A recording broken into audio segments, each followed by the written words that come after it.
Wait, I just got this weird chill. This weird chill up and down my spine, reminding me of another life I lived. Another life I lived a long, long time ago. Back in the days of the Holy Roman Empire.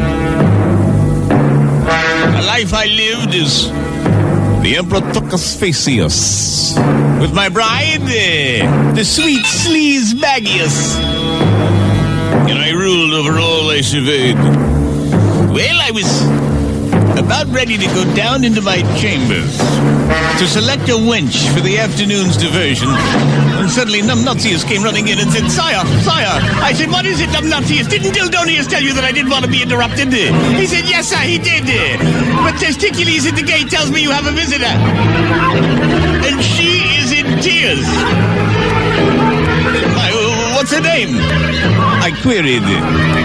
Limpwangius, he replied. I said, Limpwangius doesn't ring a bell. Send her up. So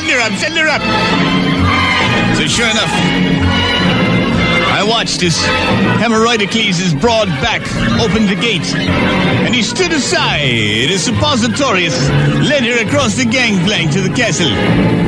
Finally, he put her in the hands of Numbnutius, and he led her to me. I said, Limpwangius. She said, Toucasfacius. I said, come in, my child. What's the problem? She said, it's my husband. But we were just married, sire, and so far he's been unable to perform as a man. We've been married 2 weeks now, and I am so eager. I said,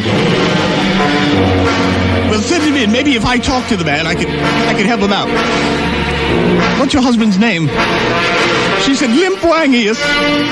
I said, well, bring Limpwangius into me, and perhaps we can help him out.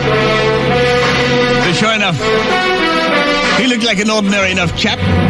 He said, I don't know what it is, sire, but I love her. I love her so very desperately, but yet I said, I understand.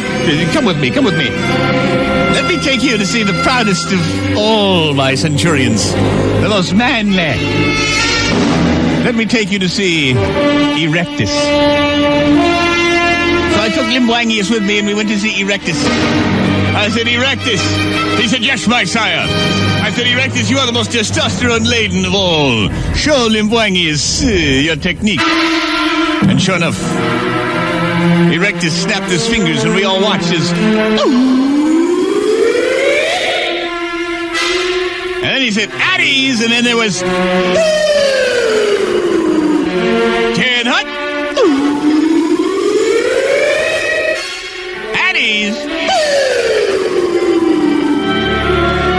I said, now you try it. Limpwangius looked and said, cannot. And nothing. I said, oh, God, it's useless. I'll never be a man. I'll never. I said, I've got an idea. Limpwangius, you get in the bed. You can get under my covers. That's it. Just wait right there, eagerly. She said, but sir, I said, Limpwangius, just strip down, get in the bed, wait. Limpwangius, you come with me. I called her my wife, Limpwangius. Where's Vaginitis, our daughter?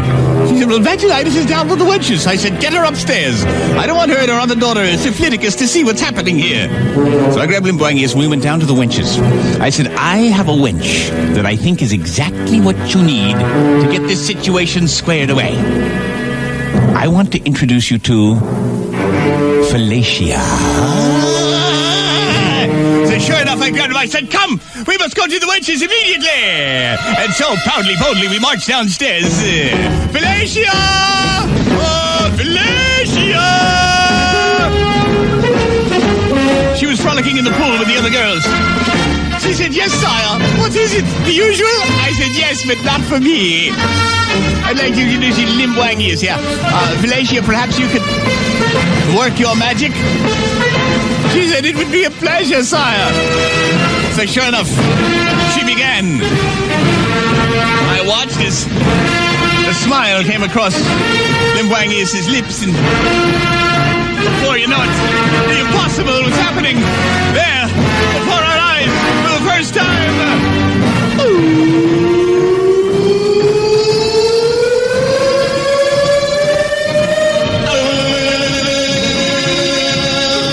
I said, all right, quick, run upstairs to your wife.